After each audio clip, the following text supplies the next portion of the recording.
Amém, glória a Deus. Mais uma vez eu vos saúdo com a paz do Senhor Jesus. Que a graça do nosso Cristo esteja superabundando na vida dos meus irmãos, aonde quer que estejam. Essa é a facilidade da tecnologia, né? Os irmãos estão longe e estão perto ao mesmo tempo. Eu aqui no Rio de Janeiro, caindo tanta água, chovendo muito lá fora. Estou até com medo da conexão cair por causa de tanta chuva que está caindo. E os irmãos aí em Pernambuco e em outros estados. Para quem não sabe, eu sou pernambucano também, né? O Glauber me chama de peixe dizendo que eu sou do Rio, mas eu não sou do Rio. Eu nasci em Pernambuco, na cidade de Recife, há 48 anos atrás. E aí a Providência me trazer para cá, para esse estado. Irmão, sem mais delongas, vamos ler um pouquinho uma porção da palavra do Senhor que se encontra no livro de Salmos. Eu resolvi ler essa palavra nessa manhã porque Deus me fez lembrar de tudo que tem feito na minha vida e de como esse salmo, de certa forma, alinhou ou criou um elo mais forte no meu casamento. Por que o irmão Jeconias está falando isso? Porque ontem eu fiz 16 anos de casado com a minha esposa. Nós estamos comemorando 16 anos de casados e passamos um período de uma grande tribulação juntos, que é uma questão de enfermidade. Foi no período da pandemia, os irmãos conhecem o nosso testemunho. E no mês de março e abril, nós estivemos ali internados, e eu cheguei a ser entubado, ela também, mas aprove Deus nos tirar de lá e continuar a obra deles nas nossas vidas, porque o nosso Deus é assim. Por isso que eu tenho que sempre lembrar, pastor Rubens e todos que estavam aqui na live anterior, no período, no grupo anterior, que abordou muito essa questão da confiança em Deus e não atentar para as situações da vida. Se Deus me tirou do leito de enfermidade da Covid que matou a tantos, Ele pode fazer coisas maiores e mais extraordinárias, assim na minha vida como na sua vida também. E esse salmo foi uma revelação lá no leito de enfermidade, quando nós achávamos que não tinha mais saída para nós. Deus revelou tanto esse salmo para mim, como para minha esposa, de uma forma sobrenatural, extraordinária, para falar aos nossos corações. O título diz: Deus é o guarda fiel do seu povo. A autoria do salmo ela não fica muito clara, porque ele era um salmo de degraus, ou seja, um salmo de romaria. Esse salmo era cantado ao longo do tempo, nas ruas, quando o povo estava migrando das suas cidades para ir para Jerusalém, louvar a Deus, aonde era a cidade da adoração, e uma vez por ano, ou mais vezes, né, de acordo com a fidelidade dos adoradores de Israel, e eles iam pelo meio do caminho cantando vários salmos, e um dos salmos que eles cantavam era o Salmo 121, que é um salmo de romaria. Diz assim: Elevo os meus olhos para os montes, de onde me virá o socorro? O meu socorro vem do Senhor, que fez os céus e a terra. Não deixará vacilar o teu pé. Aquele que te guarda não tosquenejará. Eis que não tosquenejará, nem dormirá o guarda de Israel. O Senhor é quem te guarda. O Senhor é a tua sombra, à tua direita. O sol não te molestará de dia, e nem a lua de noite. O Senhor te guardará de todo mal, ele guardará a tua alma. O Senhor guardará a tua entrada e a tua saída, desde agora e para sempre. Aleluia, aleluia, aleluia. Eu acho interessante a forma como esse salmista que, que criou esse salmo em um momento de adoração, como ele finaliza: ele, Senhor, o Senhor guardará a tua entrada e a tua saída desde agora e para sempre. Ele estava querendo dizer o seguinte: você, em qualquer situação, naquele caso ali, seria a entrada em Jerusalém e a saída de Jerusalém. Você está pelo caminho, porque tem um propósito de fazer alguma coisa, e nesse caso aqui, de cunho espiritual, ele está dizendo: confie em Deus, seja confiante, aumenta a tua fé, porque o Senhor, ele guardará a tua entrada, ele vai te trazer bem na sua entrada e ele vai te levar bem na sua saída. Nem o mal te sucederá, nem praga alguma chegará à tua tenda, como disse em outro salmista. no Salmo 91, porque o Senhor é o que te guarda, o Senhor é o que está à tua sombra, à tua direita e à tua esquerda. Deus não vai deixar nenhum mal chegar à tua vida, nenhum mal te sucederá. E ainda que suceda, se algum mal acontecer, se alguma coisa acontecer, Deus sempre tem um propósito. Lá no livro de Romanos, no capítulo 8, versículo 28, se eu não me engano, ele diz que tudo tem um propósito, todas as coisas contribuem para o bem daqueles que amam a Deus, daqueles que foram chamados pelo seu propósito. Deus tem um propósito, ó, Deus tem algo para fazer com você, com a sua família, com a sua vida, e todas as coisas contribuem. Eu vejo os irmãos, às vezes, questionando, dizendo assim, na vida do crente não é só bênçãos, não é só vitória. Irmão, eu discordo, tá? Eu vou dizer para ti por que eu discordo, eu vou explicar. Como assim, irmão Jeconês? A gente não passa luta, não passa tribulação? Passa. E vou, e vou dizer uma coisa para os irmãos, às vezes até mais do que todo mundo. A gente passa por situações, às vezes, que a gente fala, meu Deus, isso não acontece com ninguém, só comigo. Por que que acontecem essas coisas? Porque todas as coisas contribuem para o bem daqueles que amam a Deus. Não questione a situação, não questione o processo, não questione o momento que você está passando, porque todas as coisas contribuem para o bem daqueles que amam a Deus. Por isso o salmista está aqui no Salmo 121, dizendo, ele guardará a tua entrada e a tua saída. Ele vai guardar, ele vai estar contigo. No meio do caminho tinha adversidades, eles tinham que passar por pedregais, eles tinham que passar por animais peçonhentos, noites frias, dias quentes, mas o Senhor estava guardando ataques dos inimigos que estavam em redor. Eles tinham que estar vigilantes o tempo todo, porque haviam nações e povos que odiavam Israel, que a qualquer momento podiam atacá-los neles no caminho de Jerusalém para a adoração, mas eles estavam confiantes porque o Senhor te guardará a tua entrada e a tua saída desde agora para sempre. E a gente tem que perceber isso também, irmãos. As situações que acontecem conosco, todas são para o nosso crescimento. Tudo que nos sobrevém, aquele que tem fé entende essa situação. A luta não é para o teu mal, não é para te abater, é para você crescer. Mas como assim, irmão Jeconês? Ela pode ter até morte para o meu lar. Aleluia. Mas a Bíblia é bem clara em dizer que o Senhor, ele tem prazer na morte dos seus santos. Porque até isso, irmão, é bênção na casa do crente.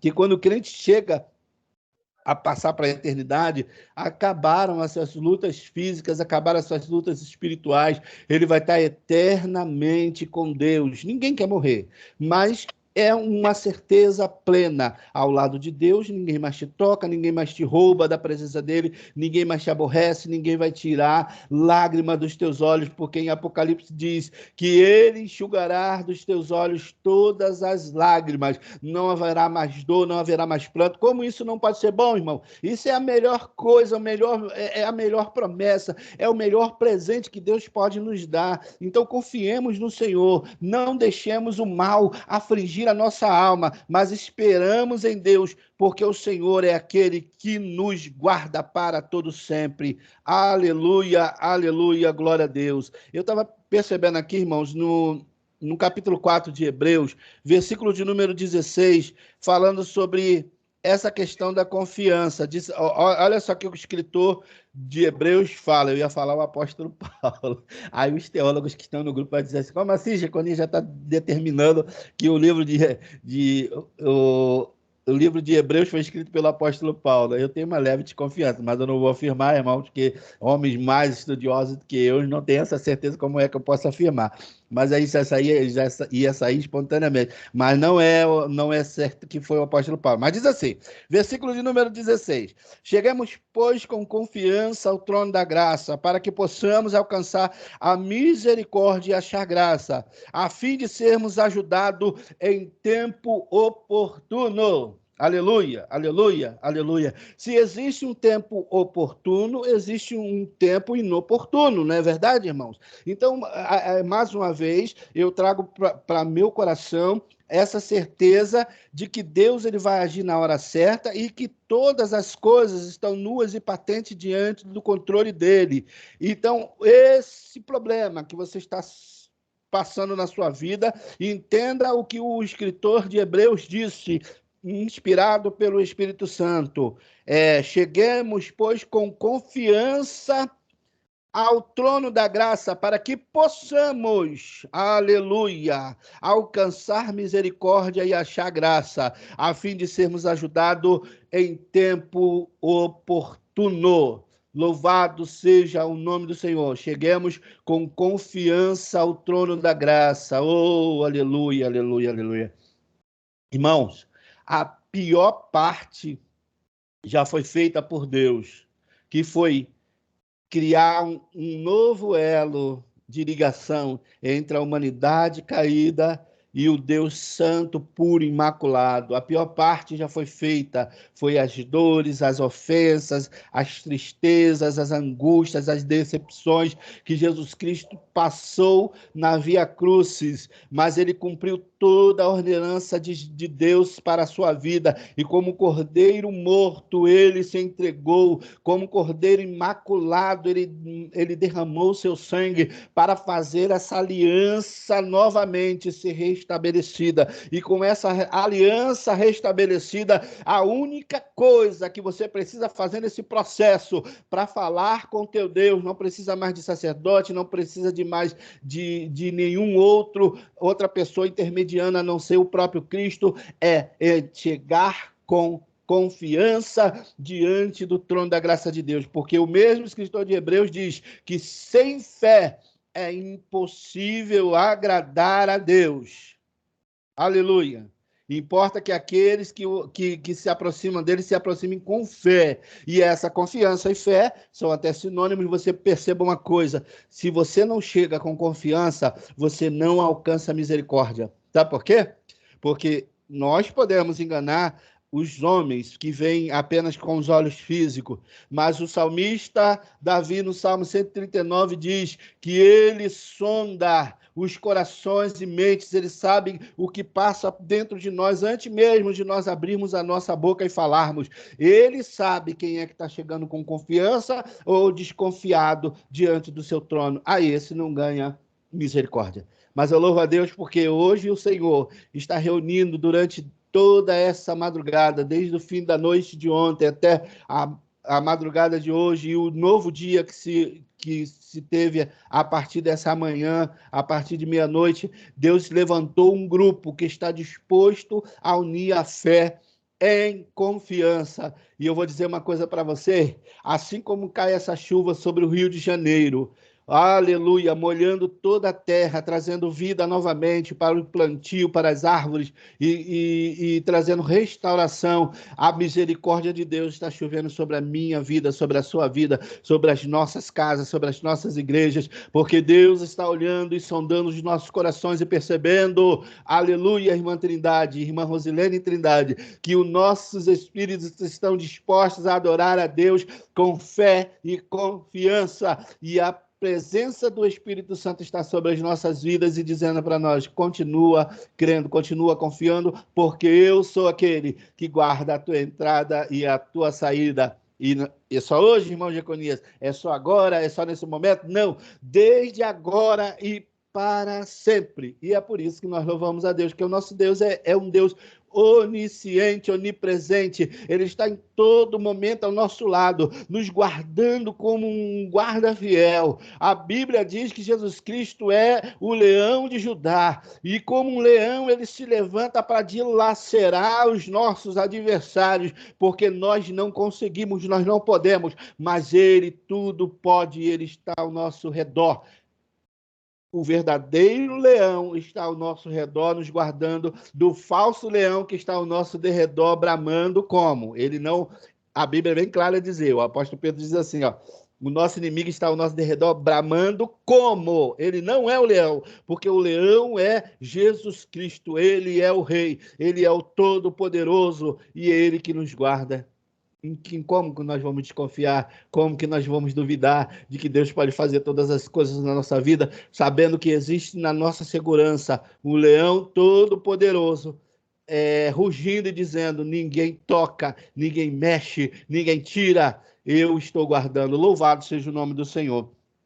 E eu percebo, irmão, que quando o salmista ele fala sobre essas questões, ele meio que impulsiona a nossa fé a ir para frente, ele impulsiona os nossos corações a perceber, não tenho que duvidar, não tenho que desconfiar, porque Deus está de nós, eu só preciso guardar a minha fé. Olha o que o apóstolo Pedro escreve lá na primeira carta de Pedro, capítulo 1, versículo de número 5, diz assim: que mediante a fé estás guardado na virtude de Deus para a salvação, já preste para se revelar no último tempo. Oh, aleluia, aleluia. Como o nosso pastor Rubens, que nos antecedeu, falou sobre essa temática, que nós temos que estar preparados para essa situação, não focar no aqui, no agora, nas coisas que estão acontecendo no mundo, na política, nas mudanças. Eu vejo as pessoas perdendo tanto tempo com coisas tão mesquinhas, tão pequenas,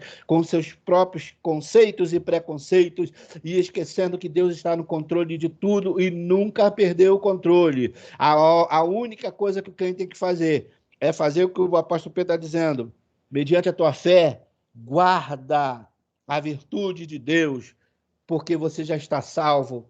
E você precisa, com essa salvação que está em ti, influenciar o que estão ao teu redor e não ser influenciado por eles. Não se preocupe com a devassidão, com o pecado, porque o próprio Deus disse que seria mesmo assim. E coisas piores do que essa virão, mas o que nos mantém de pé é a virtude de Deus que está em nós, acionado através de quê, irmão Jeconias? Através da nossa fé. Olha aí, mais uma vez dizendo, a fé é tudo, irmão. A fé é aquilo que nos mantém de pé. Se você, até rimou, né, crente?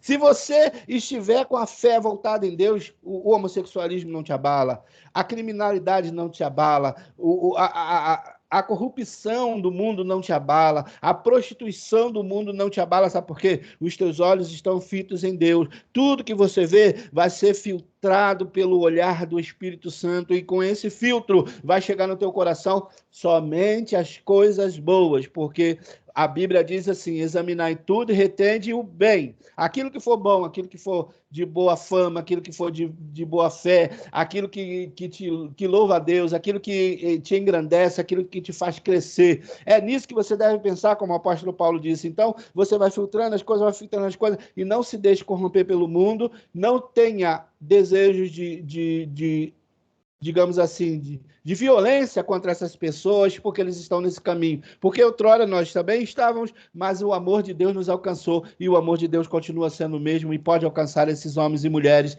e você vê milagres acontecendo, porque o nosso Deus é assim que ele faz. Para finalizar, irmãos, eu gostaria de citar também, lá em Mateus, capítulo de número 10, versículo de número, aleluia, glorificado seja o nome do Senhor. Mateus 10, 30 e 31 diz assim: e até mesmo os cabelos da vossa cabeça estão todos contados. Não temais, pois mais valeis vós do que muitos passarinhos. Se Deus cuida dos passarinhos, Deus muito mais vai cuidar de você, porque você vale muito mais do que os passarinhos. E aqui Jesus Cristo estava falando com os comissionários, com os discípulos. Ele separou os discípulos, ele mandou os discípulos irem, e ele disse: eu vou guardar vocês. Vocês serão alimentados, vocês serão tratados, vocês serão recompensados por essa missão que vocês abraçaram e vão fazer. Não precisam temer, porque vocês valem mais do que os passarinhos. Se Deus alimenta os passarinhos, ele vai alimentar vocês, ele vai guardar vocês, ele vai estar ao vosso redor, cuidando de vocês com grande providências, porque o Senhor é o Jeová Jireh, o Deus da providência, o Deus que ouviu Abraão, e é o Deus que ouve você. E a única diferença entre nós e Abraão é só o tempo, tá, irmão? O período que ele viveu, porque Abraão foi justificado pela fé. Se você tiver fé, você também vai ser justificado, porque é assim que Deus age. Tem fé, é impossível agradar a Deus, mas se tem fé, a tua fé pode ser até pequenininha, do tamanho do grão de mostarda, vai acionar coisas grandiosas, ao ponto de fazer até montanhas se moverem, porque o Senhor é contigo e ele vai te guardar desde agora e para sempre. A nossa irmã, no início dessa live, leu um texto que eu gosto muito, que é Efésios capítulo 6, que é um texto que nos impulsiona a entender que nossa luta não é contra carne ou sangue, nossa luta não é contra as coisas desse mundo, mas sim contra os principados e potestades.